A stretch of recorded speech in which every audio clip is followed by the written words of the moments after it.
Tidak ada satupun pejabat yang mengatakan bahwa pagar itu dibangun oleh si A. Nggak ada. Mereka mengatakan nggak tahu siapa. Biasanya pengusaha yang berkolusi dengan penguasa akan menang. Jadi kan rame-rame soal pagar laut. Pagarnya dibongkar, pagarnya aja. Tapi piknya akan tetap jalan. Pengambilan tanah-tanah rakyat akan berjalan. Kalau LPG 3 kilo mengalihkan isu nggak?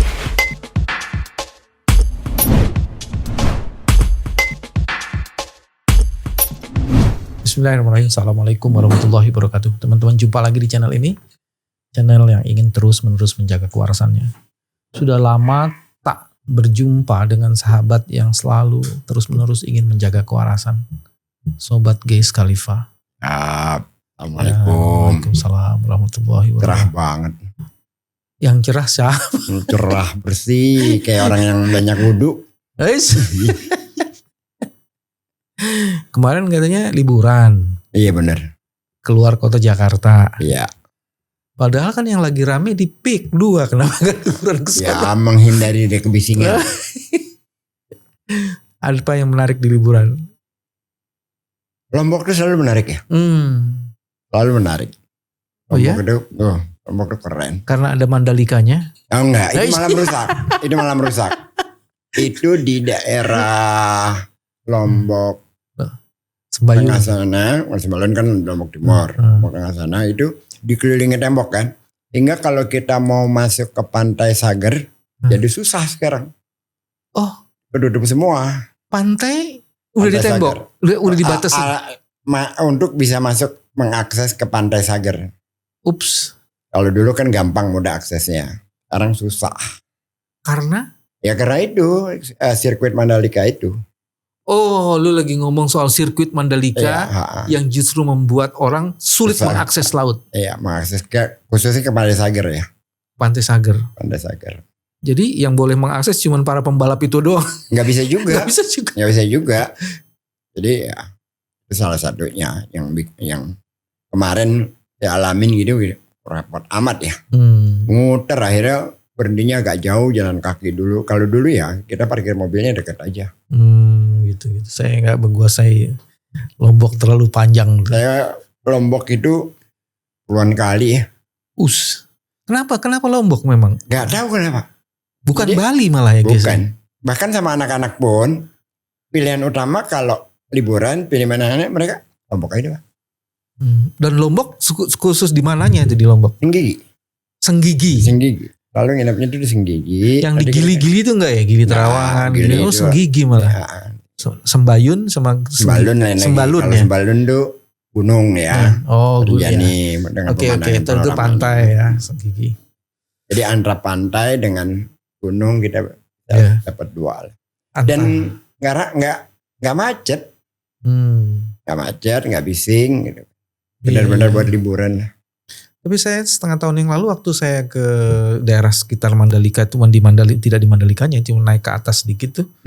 Turis udah mulai banyak banget di situ. Banyak di daerah Kuta sana. Pembangunan cottage sudah banyak banget. Banyak.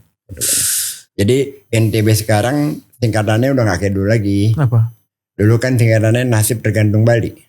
Nasib tergantung Bali. Sekarang? Kalau sekarang udah Nusa Tenggara Barat. Oh udah betul-betul Nusa Tenggara Barat. Kalau ketemu di NTB, guys akan selalu ke sana. Nah kebetulan ini saya ingat begitu ngomong laut, saya ingat ada pernyataan guys yang banyak mengganggu orang karena orang tidak paham kenapa pernyataan itu keluar.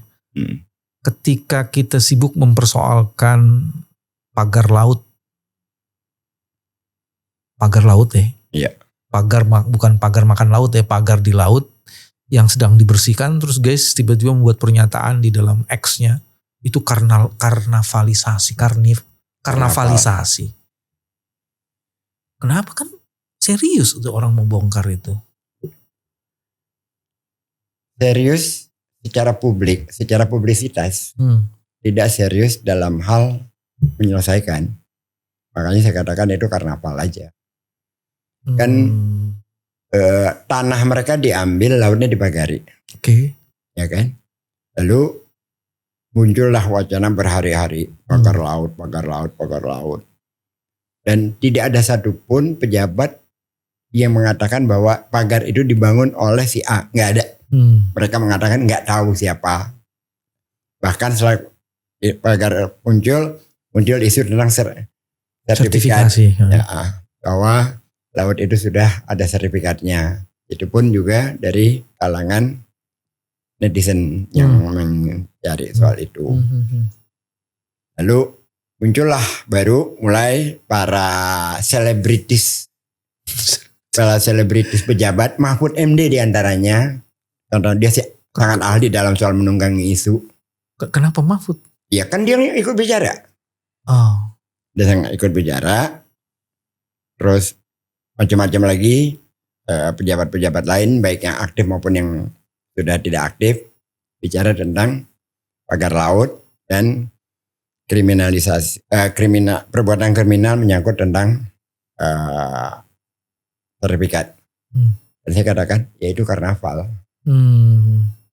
Karena ramenya di publisitas ya. Ramenya di publisitas tanpa ada langkah konkret. Bahkan kemudian lucunya menurut saya ya, yang diramaikan hanya sebatas pagarnya. Lalu yang melakukan sertifikat itu kan perbuatan, nggak ada tindakan dari kepolisian, tidak ada tindakan dari kejaksaan, tidak ada tindakan dari KPK. Bahkan dari KKP sendiri menyatakan mereka sebatas hanya bisa menindak, memberikan denda. Hanya itu. Jadi dari sisi penegakan hukum, nggak ada sama sekali. Law enforcement, guys melihat tidak ada. Tidak ada sama sekali. Dan itu memang menurut saya dari dulu ya seperti itu. Dan biasanya pengusaha yang berkolusi dengan penguasa akan menang. Jadi kan rame-rame soal pagar laut. Pagarnya dibongkar, pagarnya aja. Tapi piknya akan tetap jalan. Pengambilan tanah-tanah rakyat akan berjalan. Oke. Apalagi nanti isu-isu itu kan bertahannya nggak lama ya. Paling beberapa minggu nanti ada isu baru lagi yang lain. Terus orang teralihkan. Yang ini jalan aja terus. Oke. Kalau LPG 3 kilo mengalihkan isu nggak? Secara sengaja tidak. Sekarang setengahnya tidak. Tidak. Tetapi Tidak memang didesain untuk itu. tidak didesain untuk itu. Tetapi memang kita biasa seperti itu. Lagi ada masalah apa nanti pindah ke masalah apa. Terus masalah yang ini karena sorotannya kurang ya sudah berjalan seperti semula. Dan lagi-lagi dan ini adalah fakta. Orang mau ngomong apapun, selama kepemimpinan itu tidak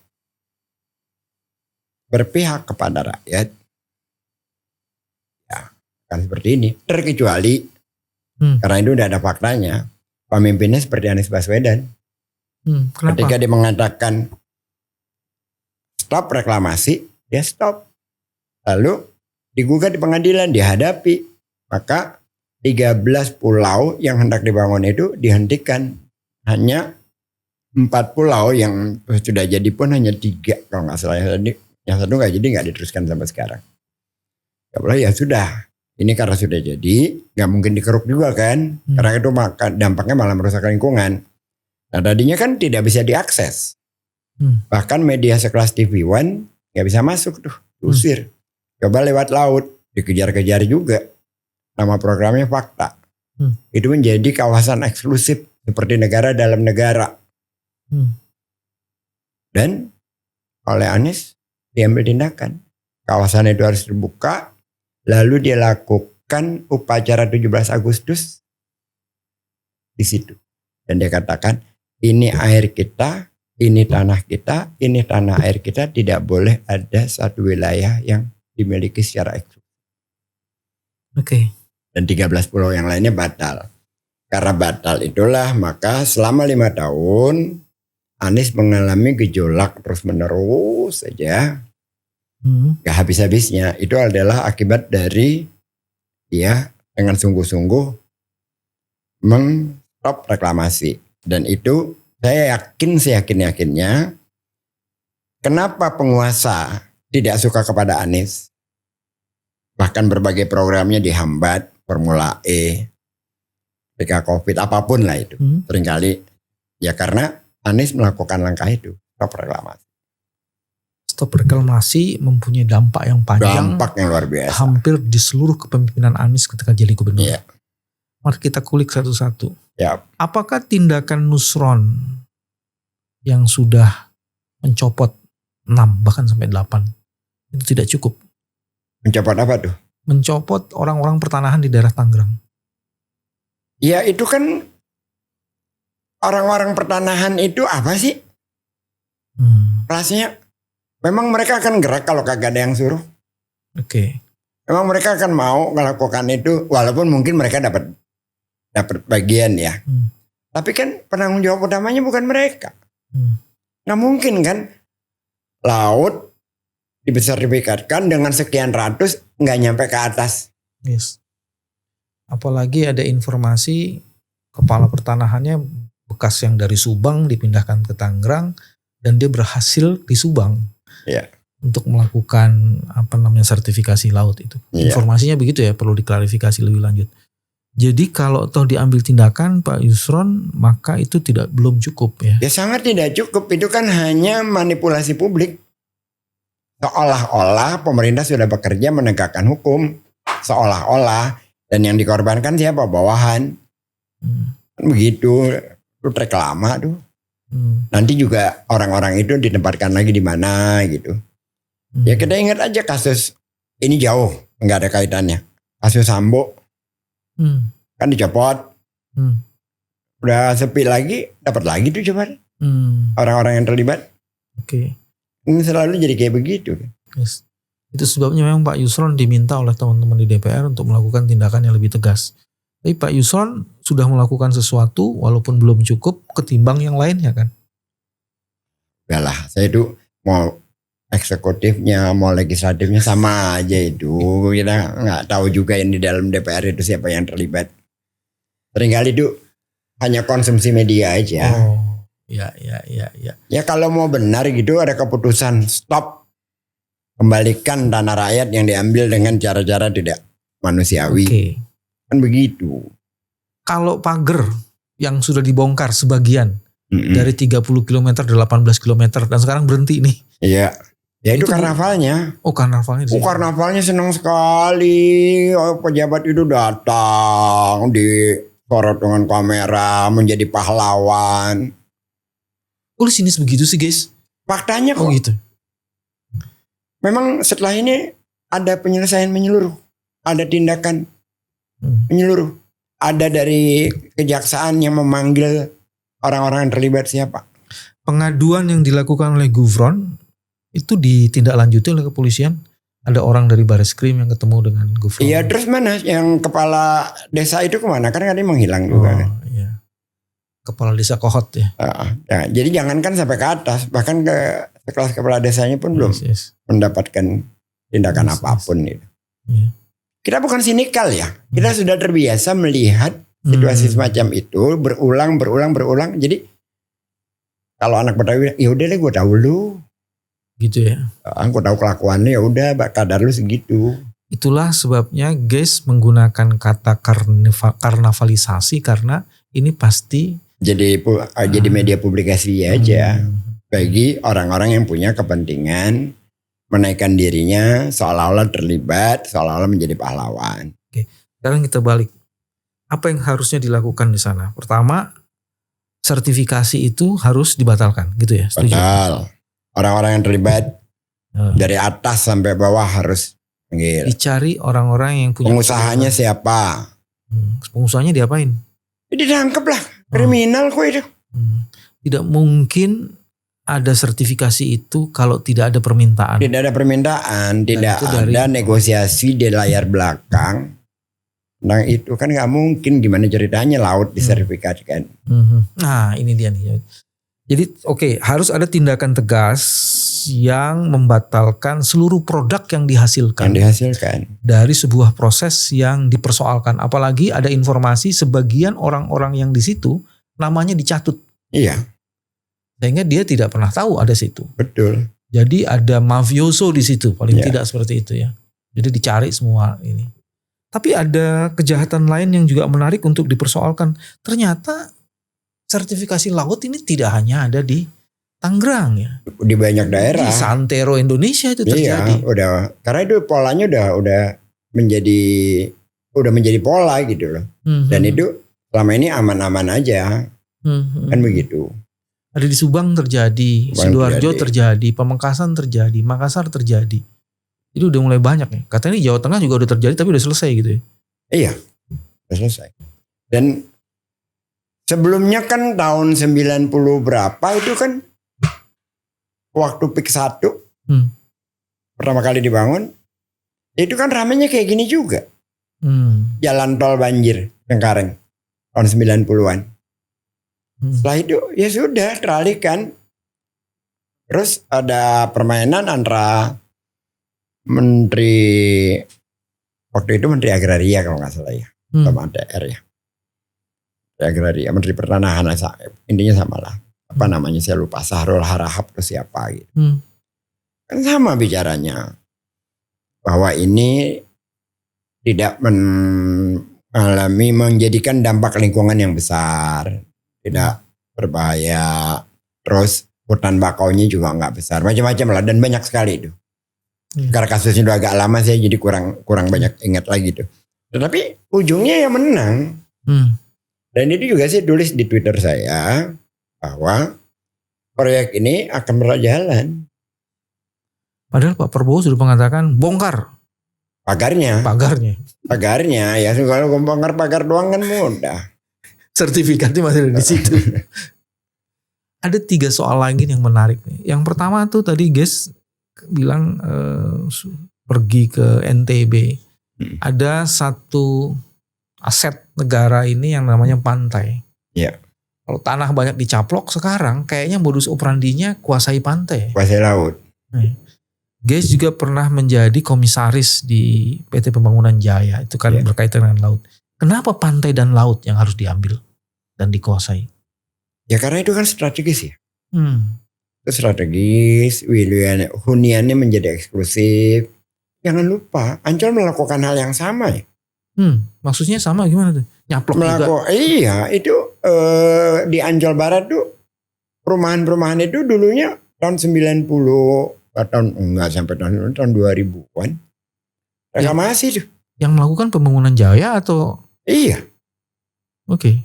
Nah, terus untuk membuat seolah-olah itu tidak membuat jadi masalah besar, lalu dibikinlah buffer sekolah rakyat Ancol.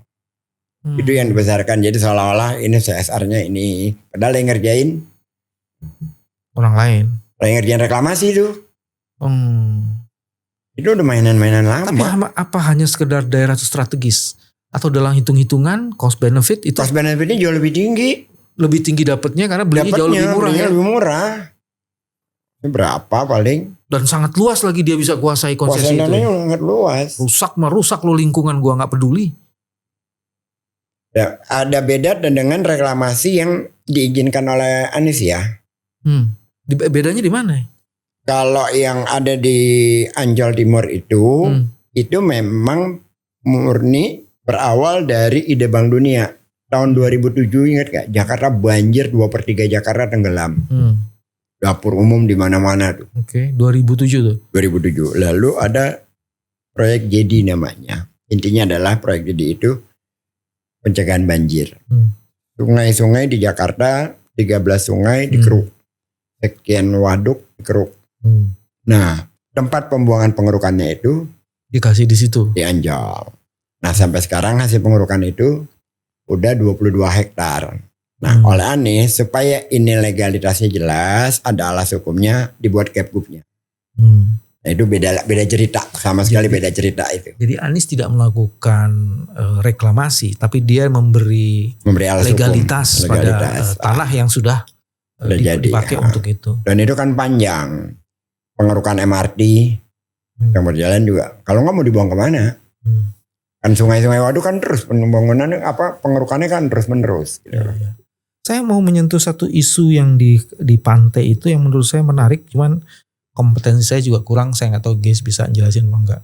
Laut strategis karena laut adalah batas terdepan satu negara di mana penyelundupan itu biasanya dilakukan melalui laut.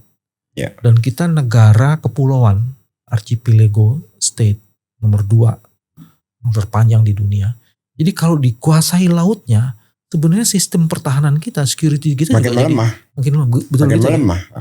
Kan kalau melihat di kasus 2016 2017 penyelundupan heroin melalui pipa-pipa. Oh iya betul. Itu kan yang ketangkap satu kali, yang nggak ketangkap. Iya, jangan-jangan udah ratusan yang nggak ketangkap, satu aja ketangkap terus di overexpose. Iya. Tapi setelah itu kita nggak tahu lagi kan. Iya. Dan kalau kita lihat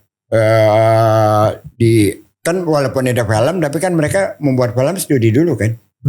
Penyelundupannya lewat jalur laut. Jadi laut adalah sorga bagi para penyelundup. Dan disitulah terjadi hengki-pengki dengan para penegak hukum di sebagiannya. Atau selain itu ya, misalkan yang saya dengar itu pun saya tidak rinci karena udah lama sekali kasusnya. Penjualan minyak ilegal di tengah laut pindah kapal. Kan terjadi banyak sekali itu.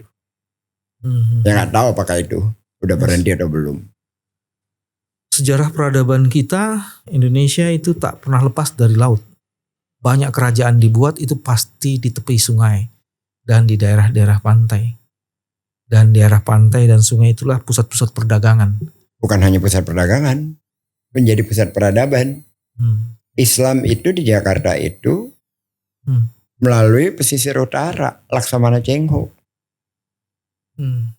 Jadi siapa menguasai pantai, siapa menguasai laut, dia menguasai darat. Merah putih hitamnya peradaban.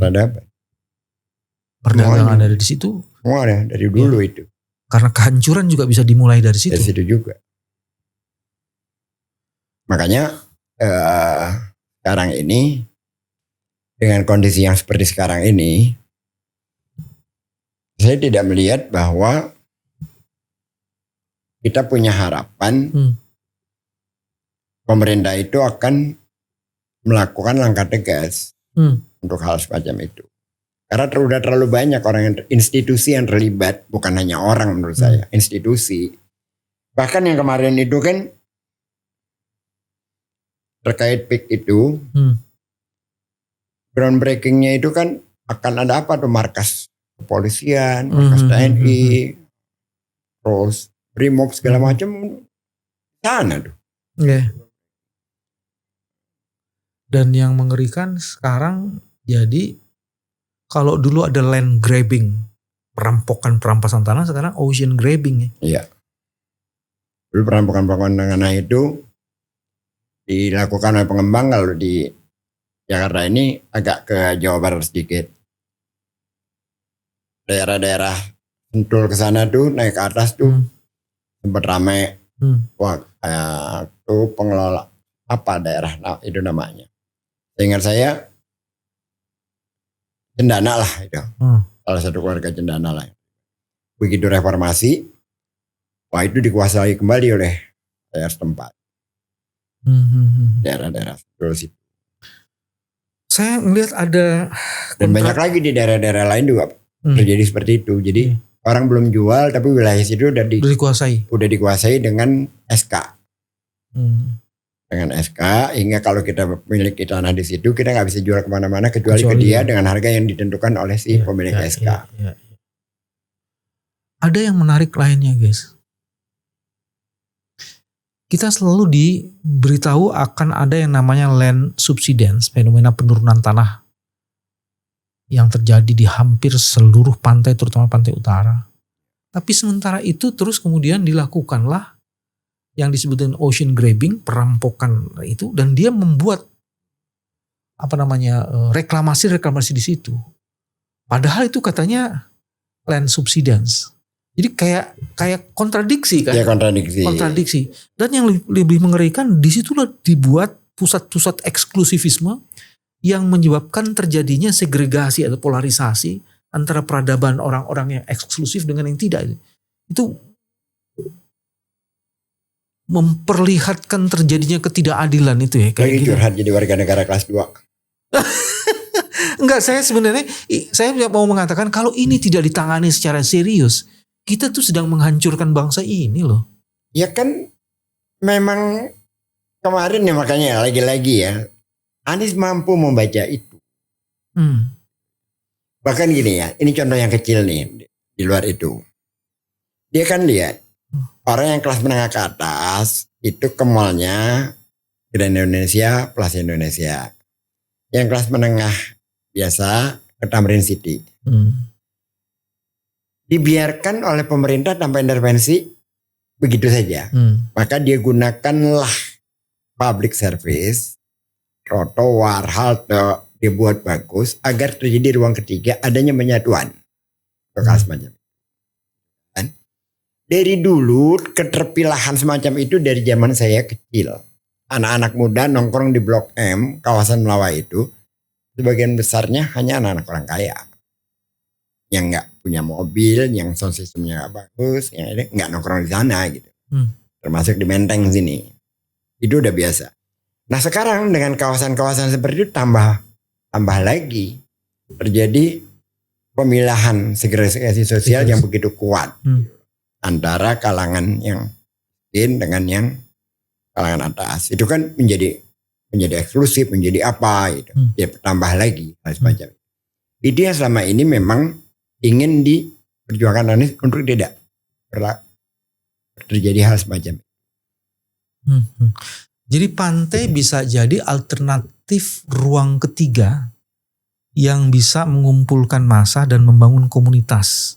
Sehingga terjadilah apa istilahnya interaksi di antara masyarakat. Dari situlah kemudian omong soal kolaborasi, sinergitas, bahkan silaturahim bisa terjadi di situ kan sebenarnya ruang ketiga itu. Pantai yang bayar kan hanya di Jakarta aja. Habis semua pantai. Ini di NTB susah tadi. Kalau nyalain di ini masih banyak.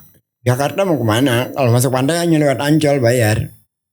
Dan itu pun wajar bayar ya karena ada pemeliharaan segala macam. Tapi yang lain kan Cilincing, jadi gudang, jadi apa, Sampur juga begitu. Di mana orang Jakarta mau mengakses pantai sekarang? Tambah lagi dengan PIK 2 sekarang. Makin susah lagi. Makin susah. Dan bukan hanya orang Jakarta. Dan bukan hanya orang biasa. Tapi seluruh nelayan kita dibikin. Susah. Kecuali orang mereka yang punya uang, mereka bisa masuk ke PIK yang lagi udah jadi nih. Tetapi kan makanan apa segala macam mahal di daerah-daerah seperti itu. Masyarakat kelas Kampung Bayam, Kampung Akuarium mau ke sana. Biayanya aja udah berapa duit. Kagak ada warteg di situ, Bos. Gak ada yang jualan Indomie. Guys, kalau lu ditakdirkan ketemu presiden kita, apa yang lo mau ngomongin soal ini? Gak mau ngomong apa-apa. Kenapa? Gak punya harapan. Gak punya harapan? Enggak.